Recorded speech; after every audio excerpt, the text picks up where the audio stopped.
Hello friends, welcome to my YouTube channel. दोस्तों, इस video में मैं आप सभी को हिंदी साहित्य के 50 प्लस एमसीक्यू क्वेश्चन जो है रचना और रचनाकार के पढ़ाने वाला हूं। हालांकि दोस्तों ये पार्ट 1 वीडियो है, इसमें मैं आप सभी को मात्र 25 क्वेश्चन पढ़ाऊंगा। ठीक है, आपके UP police constable, SI, SSC, GD सभी एग्जाम के लिए इंपॉर्टेंट है। तो चलिए इसको स्टार्ट करते हैं और मैं आपको बता देता हूँ इसका पीडीएफ आपको फ्री में हमारे टेलीग्राम पर मिल जाएगा। टेलीग्राम का लिंक डिस्क्रिप्शन बॉक्स में दिया गया है, तो जाकर टेलीग्राम को ज्वाइन करिए और पीडीएफ को आसानी से डाउनलोड करके आराम से पूरा पढ़ लीजिए। आप सभी को याद हो जाएगा। ठीक है, पार्ट 1 वीडियो, इसके बाद पार्ट 2 आएगा जिसमें 25 में पढ़ा करके आपको 50 क्वेश्चन कंप्लीट कर दूंगा। आपके यूपी पुलिस कांस्टेबल के लिए बहुत ज़्यादा ही इंपॉर्टेंट है। ठीक है, तो चलिए दोस्तों स्टार्ट करते हैं। प्रश्न नंबर आपका पहला है, युद्ध और शांति यह रचना किस लेखक की है। ठीक है, मतलब यह रचना जो है ये किस रचनाकार की है, युद्ध और शांति। तो ये है टाइलस सहाय की। ठीक है, तो आप लोग याद रखिएगा, डी ऑप्शन आपका बिल्कुल सही हो जाएगा। देखिए यहाँ पर ए बी सी डी तो नहीं लिखा है, लेकिन हाँ आप लोग उसके अकॉर्डिंग पता कर सकते हैं कि ये ए है, ये आपका बी है, ये सी है और ये डी है। ठीक है, तो यानी कि चौथा विकल्प जो है आपका बिल्कुल सही हो जाएगा। देखिए क्वेश्चन नंबर आपका दूसरा है, रंग में भंग यह रचना किस रचनाकार की है। रंग में भंग यह रचना किस रचनाकार की है, तो मैथिली शरण गुप्त की है।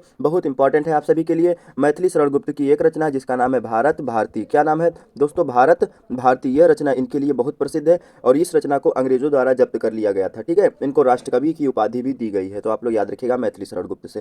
देखिए अगला क्वेश्चन आपका क्वेश्चन नंबर 3 है।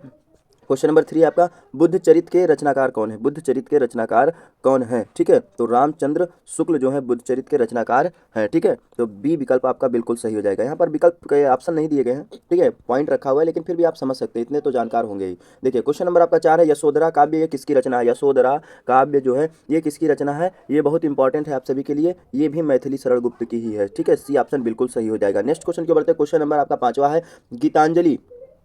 गीतांजलि किसकी रचना है। गीतांजलि के लिए 1913 में रविंद्रनाथ टैगोर को जो है साहित्य के क्षेत्र में नोबेल पुरस्कार मिला था। तो इसीलिए आपका जो सही आंसर होगा वो सी आंसर होगा, यानी कि गीतांजलि जो है रविंद्रनाथ टैगोर की रचना है और इस रचना के लिए 1913 में इनको जो है नोबेल पुरस्कार मिला था और ये पहले भारतीय थे। ठीक है, तो आप लोग याद रखिएगा। और राष्ट्रगान इन्होंने ही लिखा है, जनगण मन। ठीक है, चलिए नेक्स्ट क्वेश्चन के बढ़ते हैं। Question number 6। देखिए क्वेश्चन नंबर 6 है, साहित्य लहरी किसकी रचना है। ठीक है, साहित्य लहरी यह रचना किसकी है, तो सूरदास की है। ए ऑप्शन आपका सही हो जाएगा। ठीक है, सूरदास की रचना है। ठीक है, साहित्य लहरी सूरसागर ये इनकी रचना है, तो आप लोग इनको याद रखिएगा। क्वेश्चन नंबर 7 है आप सभी का, भगनदूत किसकी रचना है। ठीक है, भग्नदूत जो है ये किसकी रचना है, तो गुलाब राय की है। ठीक है, गुलाब राय की है।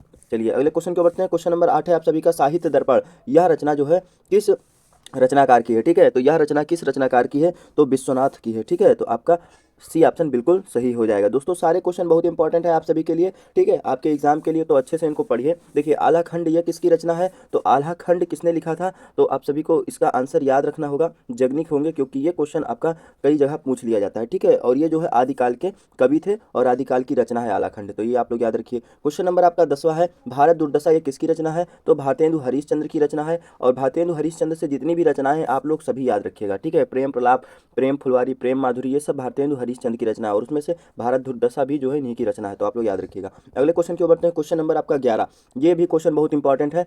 क्वेश्चन क्या है, आजाद शत्रु जो है ये किसकी रचना है। ठीक है, आजाद शत्रु ये किसकी रचना है, तो जयशंकर प्रसाद की है और इनके द्वारा कई सारे नाटक लिखे गए, इनको नाटक का सम्राट कहा जाता है। जैसे इनके और अन्य रचनाएं हैं, झरना, आंसू, तितली, कंकाल, इरावती, स्कंदगुप्त, चंद्रगुप्त, ये जयशंकर प्रसाद की रचना है। दोस्तों जो मैंने इनकी रचनाओं के नाम लिए हैं, आप वीडियो को बैक करिए और रोक रोक करके सारी रचनाओं को लिख लीजिए, क्योंकि आप सभी के लिए बहुत इंपॉर्टेंट है जयशंकर प्रसाद। ठीक है, मैं बार बार आप सभी को बताता हूँ। देखिए प्रश्न नंबर 12 है आपका, त्यागपत्र यह किसकी रचना है, तो जैनेन्द्र कुमार की रचना है। ठीक है, आपका ए ऑप्शन यहाँ पर सही हो जाएगा। नेक्स्ट क्वेश्चन के बढ़ते हैं। क्वेश्चन नंबर आपका 13 है, कुली किसकी रचना है। कुली इनमें से किसकी रचना है, इन चारों में से, तो वो है मुल्क राज आनंद की। डी ऑप्शन आपका सही हो जाएगा। दोस्तों देखिए जो ज़्यादा इंपॉर्टेंट होता है उसी को मैं बार बार बोलता हूँ, जो इंपॉर्टेंट नहीं होता बस पढ़ा के निकल जाता हूँ। ठीक है, जैसे देखिए अब 14 नंबर प्रश्न जो आया, गुनाहों का देवता, ये बहुत इंपॉर्टेंट है। ये जो है आपका धर्मवीर भारती से है। ठीक है, धर्मवीर भारती इसके रचनाकार है। सी ऑप्शन सही हो जाएगा, इसको याद कर लीजिएगा अच्छे से। ठीक है, नेक्स्ट क्वेश्चन के बढ़ते हैं। क्वेश्चन नंबर आपका 15 है, बैताल पचीसी यह किसकी रचना है। बैताल पचीसी यह किसकी रचना है, तो सुरति मिश्र की है। ठीक है, सुरति मिश्र की है। ए ऑप्शन आपका सही हो जाएगा।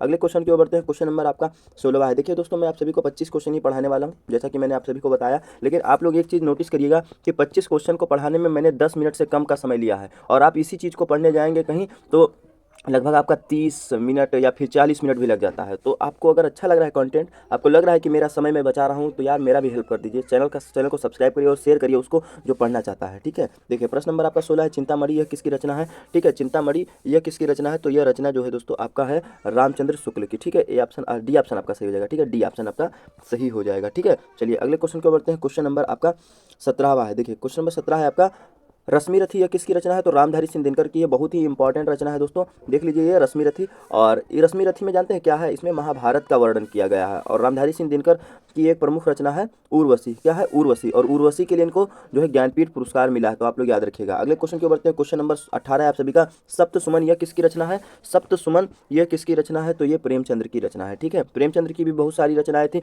गोदान गबन, ठीक है, गुना और कई सारी हैं, जैसे मंगलसूत्र ऊपर मैंने आप सभी को पढ़ाया था, तो इनकी रचना भी याद रखिएगा। शिवा बावनी यह किसकी रचना है, तो शिवराज भूषण का। यहाँ पर केवल भूषण लिखा हुआ है लेकिन उनका पूरा नाम शिवराज भूषण है। और देखिए शिवा नाम जैसे है तो समझ लीजिए कि भूषण की ही रचना होगी, ठीक है। आपका सी ऑप्शन यहाँ पर सही हो जाएगा। नेक्स्ट क्वेश्चन है, क्वेश्चन नंबर आपका 20 है, ये भी इंपॉर्टेंट क्वेश्चन है। आखिरी कलाम किसकी रचना है, तो मलिक मोहम्मद जायसी की है। इनके द्वारा भी एक रचना जो है बहुत इंपॉर्टेंट है, पद्मावती, ठीक है। आखिरी कलाम और पद्मावती और अखरावट, ये तीन रचनाएं इनकी आप लोग याद रखिएगा, मलिक मोहम्मद जायसी की। अगला क्वेश्चन आपका क्वेश्चन नंबर 21 है, मेघदूत ये किसकी रचना है, तो कालिदास की है, ठीक है। मेघदूत अभिज्ञान शकुंतलम, ठीक है, ये रचना भी कालिदास की है। और महामित्र बालिका ऐसे करके एक रचना है, उसको बोल नहीं पा रहे हैं, तो क्या है दोस्तों थोड़ा तेज बोलने की कोशिश करते हैं ना, इसीलिए थोड़ा सा लड़खड़ा गए हैं। हालांकि मैं आप सभी को कालिदास का एक पूरा अलग से पढ़ा के डाला हूँ वीडियो, अगर आपने नहीं देखा है तो जाके देख लीजिए। ऐसे मैंने एक लेखक का नाम लिखा और पूरी उसकी रचना पूरा लिख करके मैंने वीडियो बना दिया है, बहुत ही अच्छा वीडियो बनाया, बहुत कम टाइम में। अगर आपने नहीं देखा है भैया तो जाइए उसको देख लीजिए, यूट्यूब पे पड़ा हुआ है, आपको मिल जाएगा, प्लेलिस्ट पे मिल जाएगा। अगर नहीं मिल पा रहे तो मेरे व्हाट्सअप नंबर पर मैसेज कीजिए, आपको हम वो वीडियो प्रोवाइड करा देंगे। देखिए क्वेश्चन नंबर 22 यहाँ पर गलत लिखा हुआ है, यहाँ पर होना चाहिए था पद्मावत, ठीक है, यहाँ पर पद्मावत होना चाहिए था, ठीक है। तो ये गलत लिखा हुआ है, तो पद्मावत के रचयिता जो है जायसी जी हैं, ठीक है, मलिक मोहम्मद जायसी, जैसा कि मैंने अभी ऊपर आपको बता ही दिया। देखिए क्वेश्चन नंबर आपका 23 है, करुणा के रचनाकार कौन है, ठीक है। करुणा यह रचना उतना ज़्यादा इंपॉर्टेंट है नहीं, लेकिन अब आ गया तो पढ़ाना तो पड़ेगा ही, ठीक है। रामचंद्र शुक्ल, ये ऑप्शन आपका सही हो जाएगा, ठीक है। क्वेश्चन नंबर आपका 24 है, ये इंपॉर्टेंट है, आचरण की सभ्यता ये किसके द्वारा लिखा गया है, तो सरदार पूर सिंह के द्वारा। आप लोग 12th में इसको पढ़े भी होंगे, ठीक है।